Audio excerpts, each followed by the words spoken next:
June 5th, 2026. President Franklin Delano Roosevelt had good news for the American people when he gave his 29th Fireside Chat on June 5, 1944. The day before, June 4th, Rome had fallen to Allied troops. "The first of the Axis capitals is now in our hands," Roosevelt said.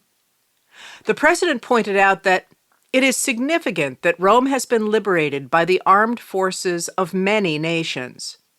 The American and British armies, who bore the chief burdens of battle, found at their sides our own North American neighbors, the gallant Canadians, the fighting New Zealanders from the far South Pacific, the courageous French and the French Moroccans, the South Africans, the Poles and the East Indians.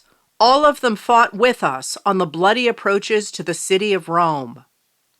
The Italians, too, forswearing a partnership in the Axis which they never desired, have sent their troops to join us in our battles against the German trespassers on their soil.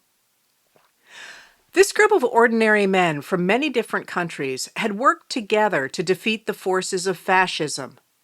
For all that the fascists boasted of the superiority of their form of government over democracy, in Italy, our troops have found starvation, malnutrition, disease, a deteriorating education, and lowered public health, all byproducts of the fascist misrule, FDR said. But the president warned Americans that the fall of Rome was only the beginning. "We shall have to push through a long period of greater effort and fiercer fighting before we get into Germany itself," he said. "The victory still lies some distance ahead. That distance will be covered in due time, have no fear of that. But it will be tough and it will be costly." FDR knew something his audience did not. On the other side of the Atlantic, paratroopers, their faces darkened with cocoa, were already dropping into France, and the soldiers, sailors, and airmen of the Allies were on their way across the English Channel. The order of the day from their commander, General Dwight D Eisenhower, on the evening of June 5th, had read, "You are about to embark upon the great crusade toward which we have striven these many months. The eyes of the world are upon you. The hopes and prayers of liberty-loving people everywhere march with you. In company with our brave allies and brothers in arms on other fronts, you will bring about the destruction of the German war machine, the elimination of Nazi tyranny over the oppressed people of Europe, and security for ourselves in a free world. Your task will not be an easy one," it read, but it assured the troops that the Germans had suffered great defeats and Allied bombing had reduced German strength, while "our home fronts have given us an overwhelming superiority in weapons and munitions of war, and placed at our disposal great reserves of trained fighting men. The tide has turned. The free men of the world are marching together to victory." Eisenhower's public confidence did not reflect his understanding that the largest amphibious invasion in military history was a gamble. The seas on the crossing were rough, and the beaches the men would assault were tangled in barbed wire, booby-trapped, and defended by German soldiers in concrete bunkers.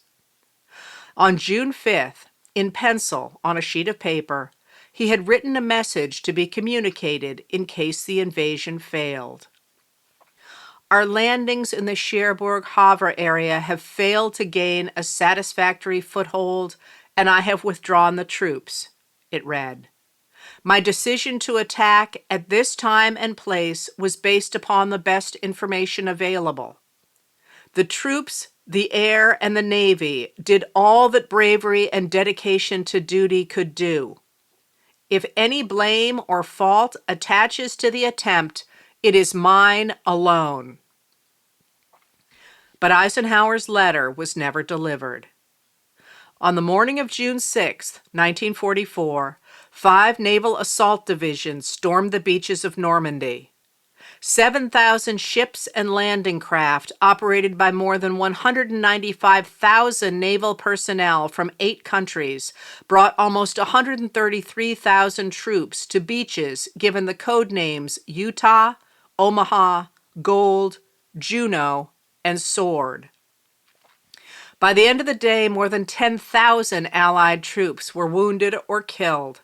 But the Allies had established a foothold in France that would permit them to flood troops, vehicles, and supplies into Europe. When FDR held a press conference later that day, his comment to the cheerful reporters highlighted the extraordinary weight of the past 24 hours. "I knew last night, when I was doing that broadcast on Rome," he told them, "that the troops were actually in the vessels on the way across."